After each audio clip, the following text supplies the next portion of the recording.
dedo. Ao vivo. Certinho. Ao vivo. Boa noite, colegas aqui presentes. Boa noite, senhores internautas. Vamos dar início a mais uma reunião do Grupo de Pesquisadores Espíritas aqui da Morato, o Grupo de Franca. Hoje nós teremos com a palavra a professora Lucileida de Castro, que é mestre em Serviço Social, professora de História, e que vai trabalhar conosco sobre as pesquisas de Ian Stevenson, sempre mantendo a nossa linha temática, que são as pesquisas sobre reencarnação. Então, antes de passarmos a palavra para a professora Lucileida, vamos agora fazer a nossa prece inicial para darmos início.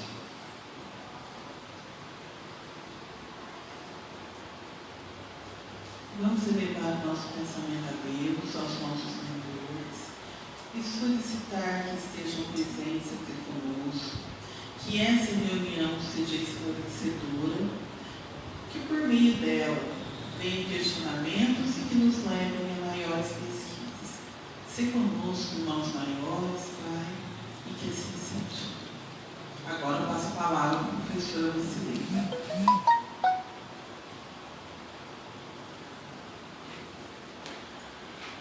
Boa noite a todos. Muito obrigada àqueles que estão nos assistindo. Já há algum tempo, nosso grupo vem fazendo algumas pesquisas ligadas à reencarnação e eu escolhi me aventurar aí pelo trabalho de Ian Stevenson, que é um dos nomes mais importantes no estudo da reencarnação. Então, vamos primeiro à apresentação de Ian Stevenson para aqueles que não o conhecem. Ele nasceu no Canadá, é um médico com especialidade em psiquiatria e psicossomática e que viveu entre nós entre 1918 e 2007, mas boa parte da sua vida ele esteve como professor na Universidade de Virgínia, nos Estados Unidos, onde ele realizou a maior parte dessas pesquisas que hoje nós vamos trazer alguns aspectos aqui. Bom, para nós entendermos quem é Ian Stevenson, é importante nós sabermos que nós não estamos falando de um espírita. Tampouco estamos falando de um hinduísta ou de um budista, nós estamos falando de um cientista. Na condição de médico, psiquiatra, ele vai vivenciar todo o dilema da psiquiatria daquele momento. A psiquiatria está, no momento do auge da carreira de Ian Stevenson, se estruturando como uma das especialidades da medicina, se distanciando um pouco, portanto, da psicanálise, se distanciando um pouco ali da psicologia, não que ela não vá trabalhar junto com essas outras linhas de estudo, mas, nesse momento, ela está realmente se afirmando como uma especialidade da medicina. E, nesse sentido, ela tem algumas características que a diferenciam de outras áreas da medicina. Porque se é possível fazer um exame de laboratório para comprovar a presença de determinada doença, nem sempre isso era possível naquela época, quando nós estávamos falando de doenças psiquiátricas. Então, a psiquiatria acaba circulando entre outras fontes, como, por exemplo, a antropologia, como, por exemplo, a própria psicologia e outras ciências, para tentar entender essa essência do ser humano. E é nesse caminho multidisciplinar que Ian Stevenson vai buscar algumas respostas para alguns dilemas que ele vem enfrentando ao longo da sua carreira como psiquiatra e médico psicossomático.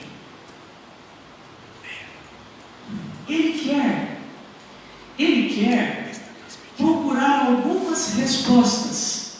Por exemplo, Como explicar as fobias? Como explicar as filias? Determinadas marcas de nascença, determinadas malformações congênitas. Nem sempre era possível, só ali, no nível da biologia, no nível do estudo médico, encontrar essas respostas. E ele começa a buscar essas respostas em algumas religiões bastante antigas. Ele vai procurar, primeiro, compreender como o ser humano explica essas questões. Nós precisamos nos lembrar que, de forma intuitiva, o ser humano sempre buscou no mítico, ele sempre buscou no sagrado algumas respostas para determinadas circunstâncias que ele não tinha como explicar. Então ele vai verificar que algumas religiões tinham explicações que buscavam de alguma forma justificar exatamente essas circunstâncias que ele vinha pesquisando. Então, é nesse sentido que ele começa a sua pesquisa em 1960. O que ele faz? Primeiro, ele vai retomar esse conhecimento existente. O que isso significa? Significa que ele vai às raízes do brahmanismo, do hinduísmo, ele volta à Grécia Antiga e vai buscar em Platão, em outros filósofos que acreditavam em reencarnação, quais eram as explicações e os caminhos que essas crenças ou esses estudos tinham abraçado para explicar exatamente essas questões que ele buscava aqui responder.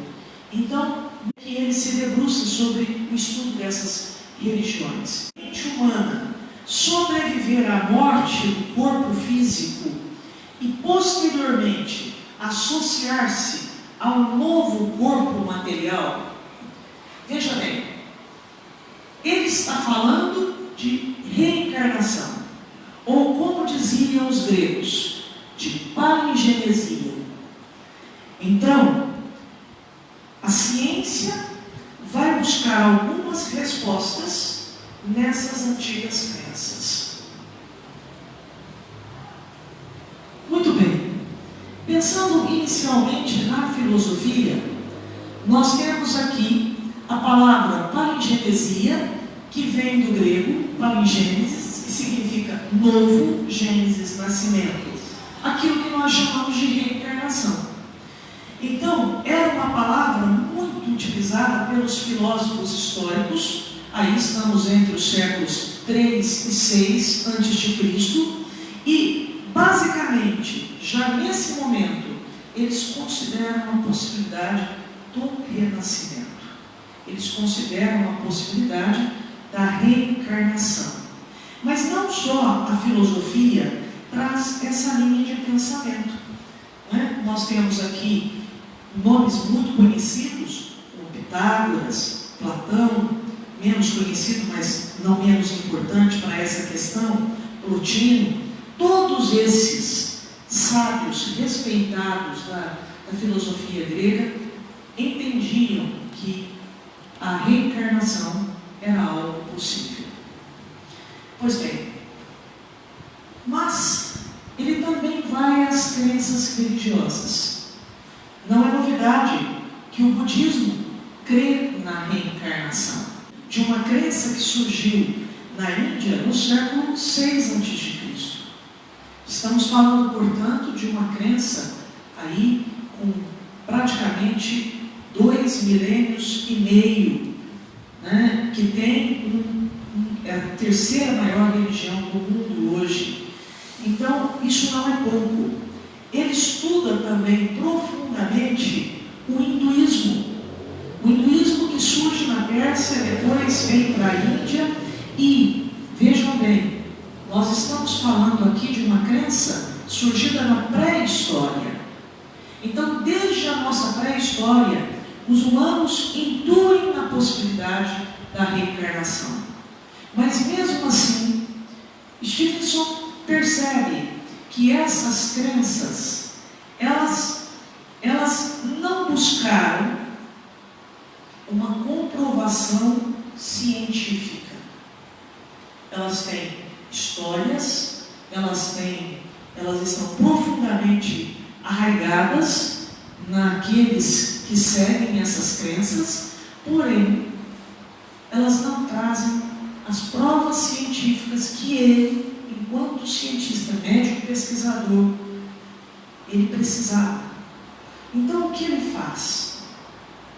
Ele decide que só esses escritos não são suficientes, que ele precisa ir além, que ele precisa criar um método investigativo e, através desse método, ele precisa buscar comprovações de que essas diferentes religiões, aqui nós falamos das mais importantes, mas existem aquelas que estão ligadas a grupos menores, são grupos tribais, mas nem por isso menos importantes.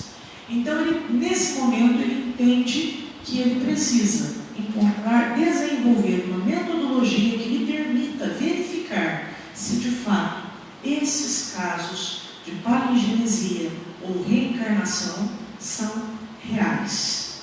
Vejam que parece que, para aqueles que creem, isso parece desnecessário.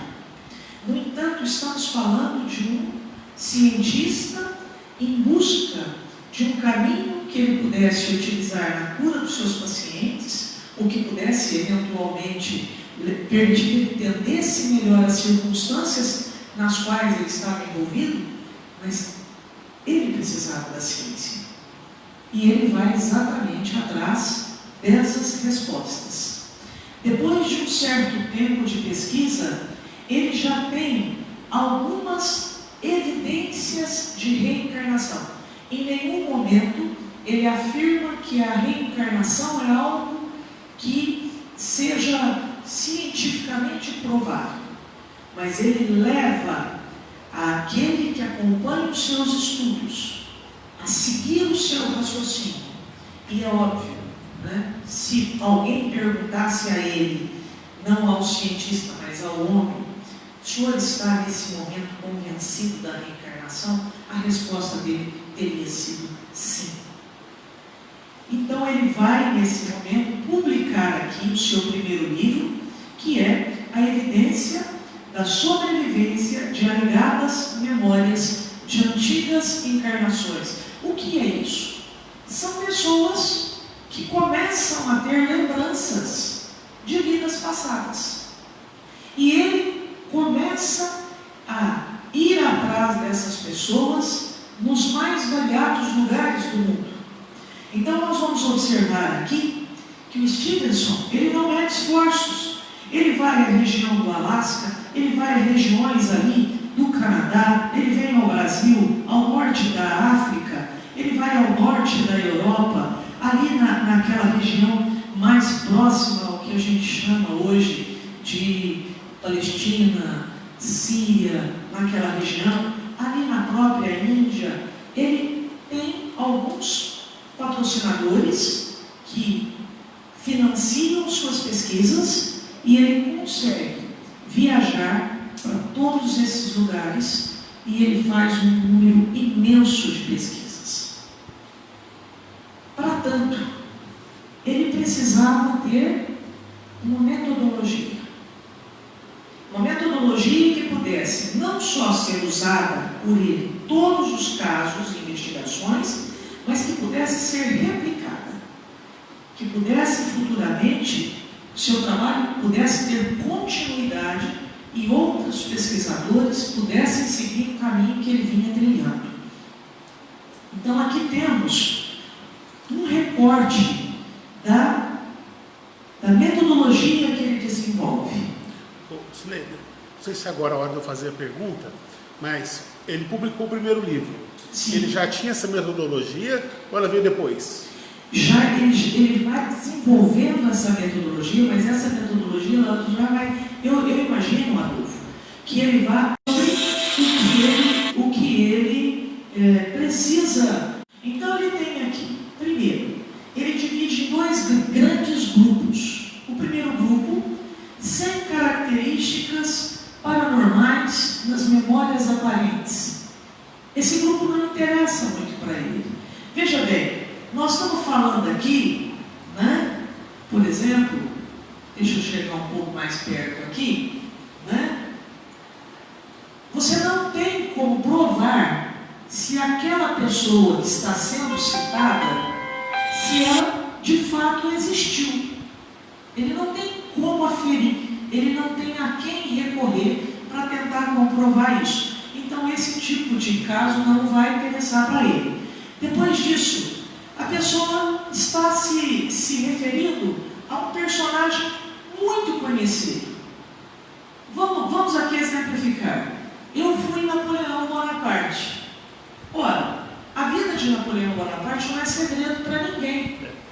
Você tem livros e livros escritos sobre ele, inclusive sobre intimidades. Portanto, ele também não pode comprovar isso que eu estou dizendo. Então, eu também não interessaria para ele nesse momento. E aqui, né, nós estamos falando daquelas sensações que às vezes nós temos de que alguns lugares nos são familiares. Parece que eu já estive aqui. É o famoso déjà vu, né? Eu não posso provar também se eu já estive aqui numa outra vida ou não. Então esse primeiro grupo, essas primeiras memórias, elas não vão entrar no âmbito das investigações dele.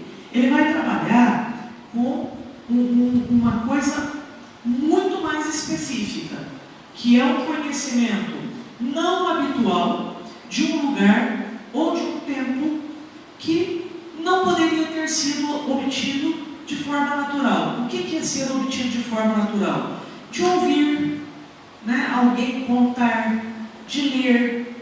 Então isso já começa a interessar. E ele vai começar a dividir isso em dois grupos.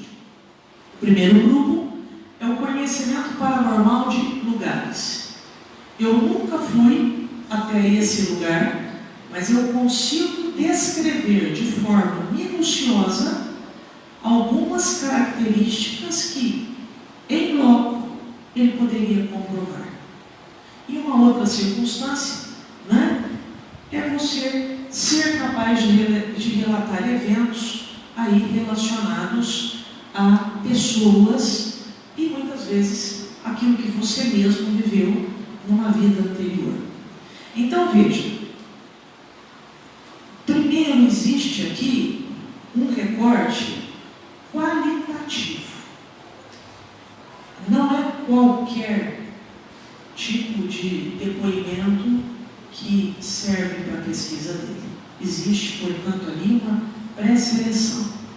E a partir daí, a investigação é profunda. Ele, depois de pesquisar centenas e centenas de casos, ele publicou um livro com 20 casos que ele entendia que realmente eram casos que ele não conseguia provar que aquelas pessoas não tinham tido uma vida passada. Ele não consegue encontrar uma resposta. Por exemplo, em nenhum momento ele consegue provar que aquela pessoa teve contato com o fato ou com pessoas que conheciam um fato que ela disse ter vivenciado. Ele não consegue provar que pessoas no entorno tenham preparado, normalmente essas eram crianças, essas crianças para dizerem aquelas coisas. Ele procura, portanto, desconstruir a história que está sendo narrada pela criança, que é a criança que vive o fenômeno da paranormalidade. E esses 20 casos são casos que ele não consegue desconstruir. Então, que o levam a imaginar que realmente existe, nesses casos, uma aparente possibilidade da existência da reencarnação. Essa é a questão, não é? Então, esses casos são casos que são realmente especiais. A gente aqui já falou que ele faz esses casos todos, ele vai a vários lugares do mundo, mas nesse livro, especificamente, ele tem casos coletados na Índia, no Ceilão, na Tailândia, alguns vêm do oeste da Ásia, Turquia, Síria, Líbano, Europa e até mesmo do Brasil. Alguns poucos dos Estados Unidos, a região principalmente do Alasca e o Canadá. Então, ali no Alasca, ele encontra muitos casos interessantes. Bom, vejamos um desses casos. O texto é grande, mas eu vou procurar contar a história para ficar mais fácil para quem está nos ouvindo. Havia um barbeiro, esse barbeiro se chamava Prasad, vamos chamá-lo pelo último nome, que é o mais simples para o nosso idioma, e ele tinha um filho único chamado Muna. Pois bem, Muna era criado com todo carinho. Muna era filho único, como já disse, e em algum momento essa criança foi encontrada morta e degolada. As investigações, naturalmente, foram feitas e disseram que um parente de Muna, também barbeiro, portanto, manuseava muito bem a navalha, e junto com um tintureiro, haviam atraído a criança para uma determinada região e ali ela foi degolada. Ninguém assistiu ao assassinato de Muna. O máximo que foi visto foi os dois homens com aquela criança, andando com aquela criança. O tintureiro, pressionado no primeiro momento, admitiu que havia participado do assassinato da criança. Mas esse depoimento não era um depoimento oficial. E depois de alguns dias ele se arrependeu, negou tudo. Enfim, não houve provas que permitissem que os dois fossem presos. Muito bem. Passado algum tempo, nós estamos falando aí em pouco mais de 2 anos, Prasad ficou sabendo que havia um menino chamado Ravi Shankar, que dizia ser filho dele. Essa criança havia nascido não na cidade que eles viviam, numa região não tão distante, mas numa região que não fazia parte ali daquela, não era uma região próxima de onde havia acontecido o assassinato de Muna. Não tão distante que impedisse que ele fosse até lá, mas não tão perto que fizesse com que o assassinato de Muna tivesse chegado a essa região. As notícias do assassinato. Ele fica sabendo, portanto, que essa criança afirmava que era sua filha, que era seu filho, e mais, que dizia ter sido assassinado, dava o nome dos 2 assassinos. E ele vai até a região e tenta falar com a criança. O pai da criança tem medo de perder o filho. Na verdade, o jovem Ravi havia nascido 6 meses após o assassinato de Muna. Então, ele contava de forma muito clara quais eram os seus brinquedos, onde esses brinquedos eram guardados, como ele brincava, onde ele brincava. E de repente, o pai de Ravi, agora, da nova encarnação, tem medo de perder o filho e não permite que o Prasad tenha contato com a criança. Mas a mãe cede. E quando Ravi vê Prasad, o reconhece e o chama de pai. Bom, Stevenson fica conhecendo essa história. E a partir daí, ele vai começar a investigá-la. Como ele faz essa investigação? Da seguinte maneira.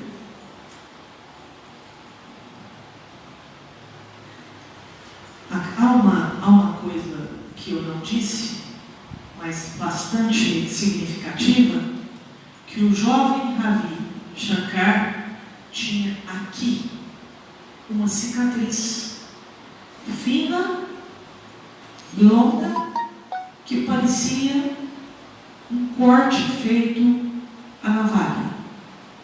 Com o tempo, ele foi crescendo e essa cicatriz foi desaparecendo.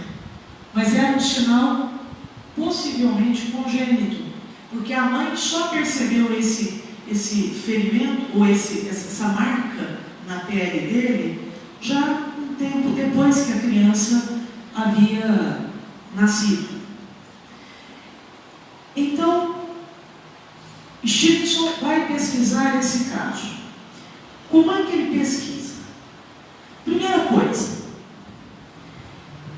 essa é uma pequena parte das súmulas de declarações que ele anotava.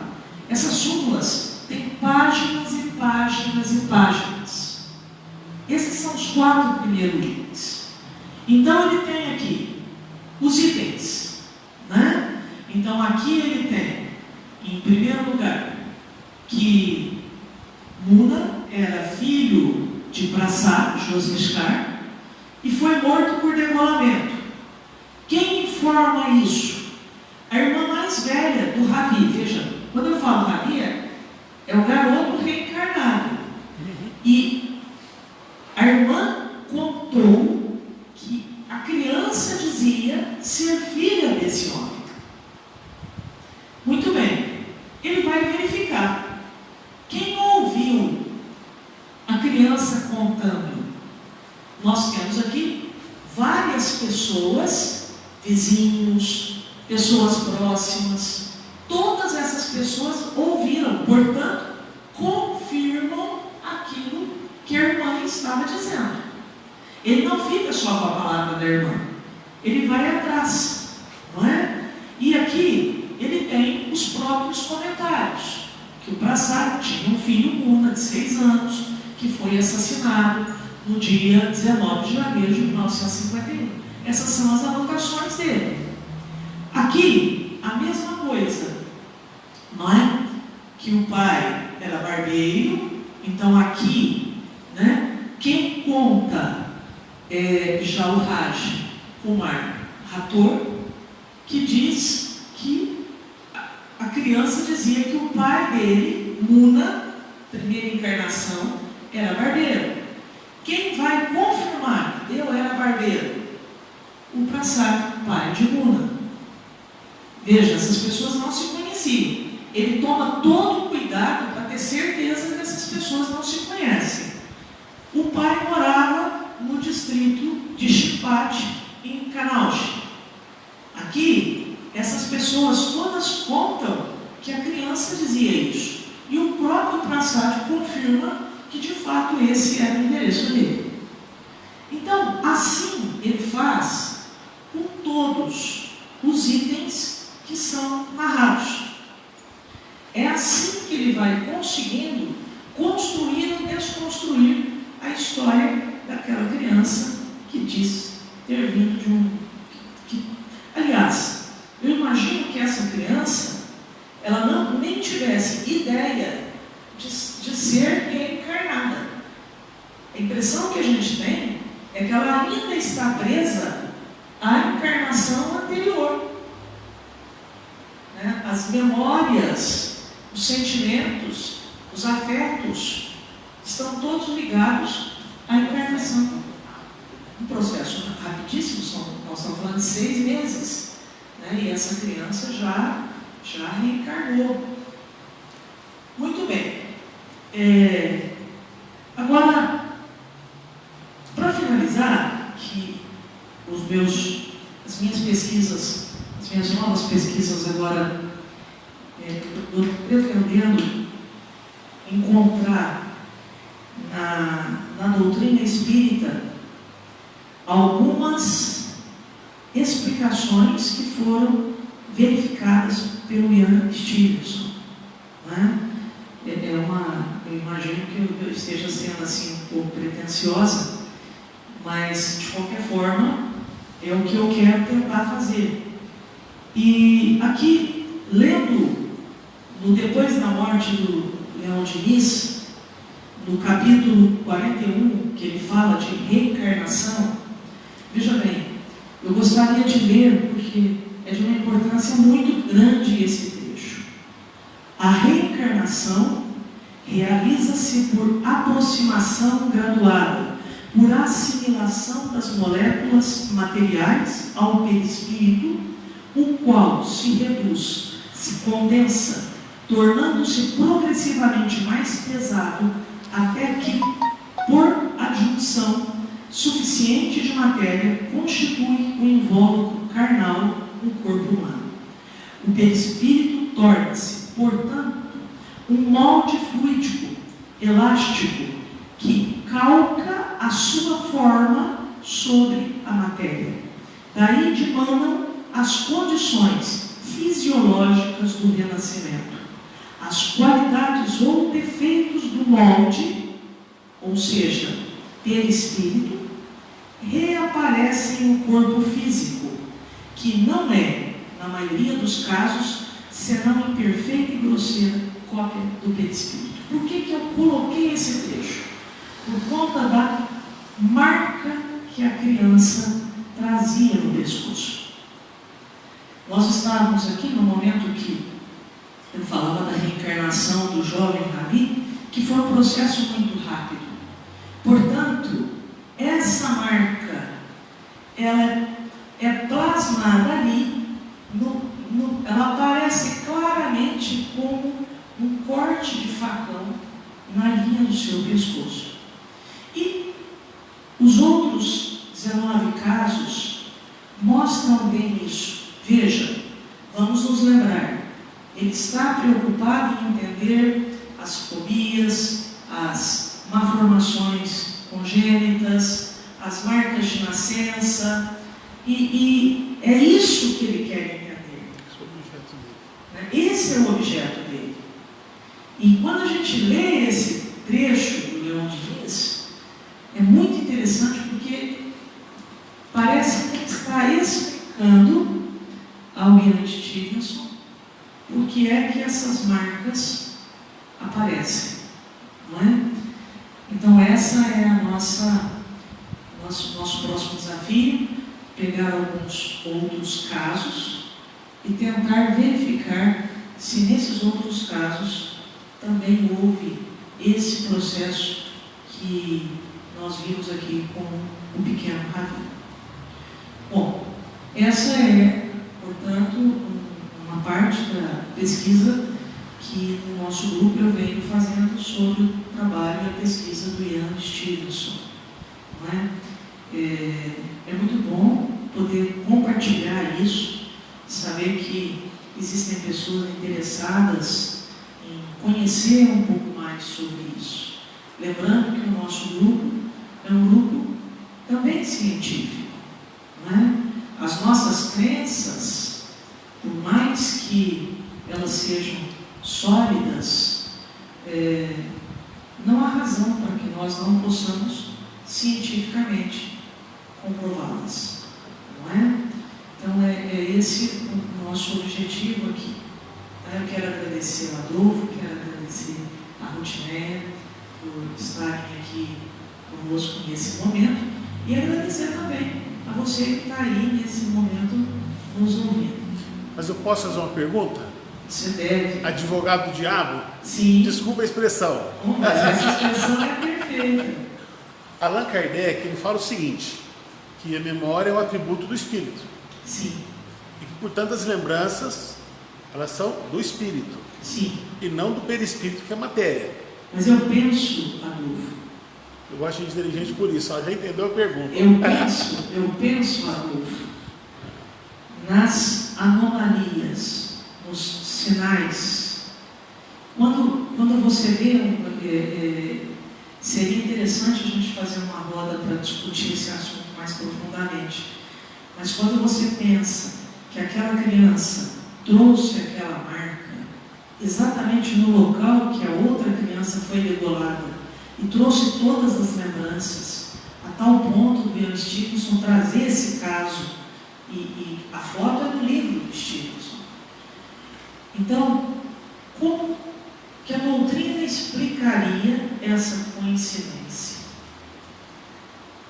Não é? E não é o único caso que ele traz. Então há muito para nós refletirmos. Possivelmente entre nós aí, as pessoas que estão nos vendo, nós devemos ter pessoas aí com as suas hipóteses também. Mas é importante verificar essa curiosidade. Você ter uma morte tão violenta, e é curioso isso. Muitas das pessoas que Stevenson traz as histórias tiveram morte violenta. Então, há outros casos que ele relata e que a morte foi violenta.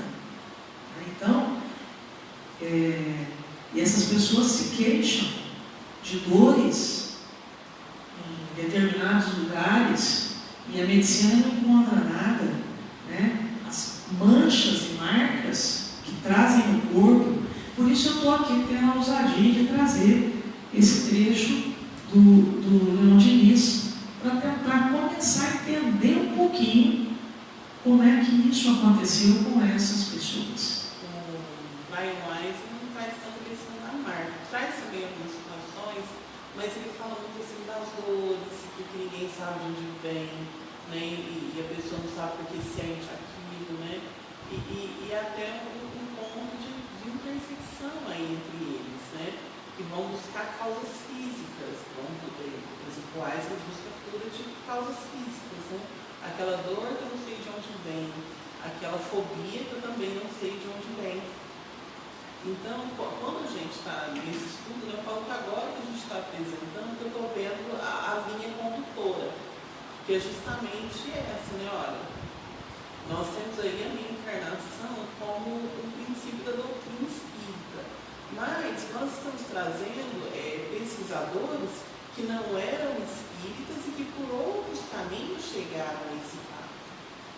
Estão chegando a conclusões semelhantes e por outros caminhos, não é isso? Que não religiosos, que não científicos. Que não são caminhos religiosos, são caminhos científicos. Aliás, quando Ian Stevenson se lança essa pesquisa, né, ele não havia encontrado naquelas religiões milenares as respostas que ele precisava. Então ele vai lançar mão da pesquisa científica e com um rigor. Sabem, o Stevenson, em algumas situações, ele não falava a língua das pessoas que ele estava entrevistando, então ele precisava de alguém que fizesse ali a intermediação. Ele chega a usar 2 tradutores diferentes, presentes na mesma entrevista.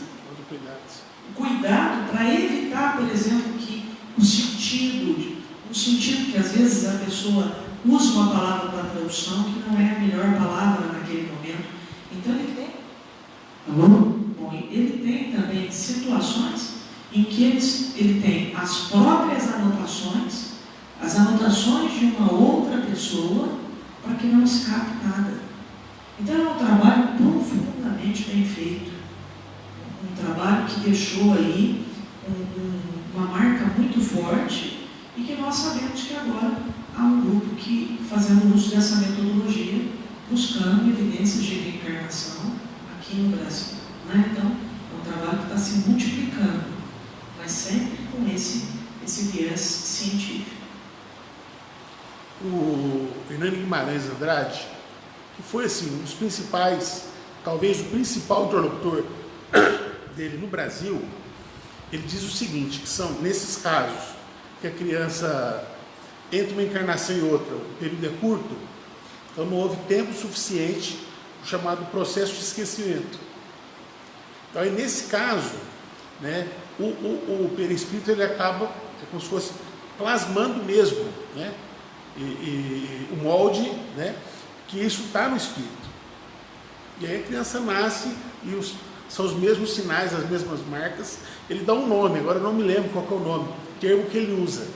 Mas a explicação dele, né, e ele é espírita, né, então é por isso que eu acho interessante a explicação dele, é porque são casos, você vê, 6 meses. A criança morreu, dali 6 meses, então 6 meses é um período muito curto. Sim. Né, com o processo de esquecimento do espírito. Então ele não se completou. Tanto é que você falou isso aí, em muitos casos, que eu li, mas só que eu li os do Hernani, né? E esses sinais assim, ó, depois de uma certa idade, eles vão desaparecendo. Nesse caso desapareceu. Tá vendo? No caso desse menino, do Ravi, desapareceu. Porque ele na infância está vivo na memória Sim. dele. Sim. Aí o perispírito, ele plasmou. E então, esses casos. E não seria contraditório no caso. Não. Então, que guardadas todas essas proporções, mas essa situação é uma daquelas exceções que permitem que a gente conheça um pouco mais sobre esse processo, mas por um outro viés. Exato. Não é? É importante entender isso, né? Que são às vezes essas exceções que trazem as respostas que às vezes nós estamos aí querendo conhecer um pouco melhor. Não é? Bom, era isso por enquanto que eu tinha. Se a Ruth não quiser fazer mais nenhuma colocação, você está bem? Adulto, satisfeito? Bom, Nós então, finalmente, para os internautas, que eu vou desligar. Então, eu vou chamar. Porque a intenção é justamente essa. Para mim, é um caminho que se esclarece mesmo. E nós a batemos questão da metodologia, pelo método se chegar a essas conclusões. E outra coisa também, né? Longe de nós aqui termos as respostas. Claro. O que nós estamos trazendo aqui, o pensamento do Stevenson, e estamos trazendo aqui uma pequena provocação do Leão de Lins. Exatamente. E não é qualquer um. Né? Diga-se de passagem. Sim, exatamente. Para que a gente procure compreender um pouco mais sobre tudo isso. Né? Bom, eu quero agradecer mais uma vez a disponibilidade de vocês por nós estarmos aqui fazendo essa transmissão e quero chamar aqui, para fazer o encerramento. Muito obrigado a todos. Palavras. Bem, nós vamos agradecer a professora Lucineida, agradecer o internauta que esteve conosco e deixar, vamos dizer assim, a sementinha para o estudo, né? Para a gente buscar essas fontes, né? Que realmente não estamos aqui fugindo da doutrina. Ao contrário, né? A cada estudo que fazemos, ela se reforça, porque nós vemos que pessoas estão chegando a conclusões semelhantes por caminhos, por métodos muito diversos, né? Amanhã é o aniversário de Allan Kardec, né? Então nós iniciamos o mês de Kardec. Então nós estamos trazendo aqui pesquisadores que fazem coro a esse Allan Kardec. Cada um com o seu caminho, com o seu direcionamento, né? Independente de terem lançado uma doutrina religiosa ou não. Né? Os fatos estão aí, são fatos. Né? Não há aqui como questionar o método, a cientificidade ali do pensamento de Stevenson, como foi com o Brian Weiss, como faremos aí no próximo mês com os estudos de Antônia Mills, que serão apresentados pela amiga Sônia Lúcia. Então agora, né, depois dessa noite, né, dessa explanação brilhante, nós encerramos aqui a transmissão de hoje. Estamos abertos aí para os questionamentos, para os comentários no Facebook e convidamos também para a próxima reunião no dia 6 de novembro com a colega Sônia Lúcia. Gostaria que os colegas fizessem essa prece final. Pode ser, Lucilene?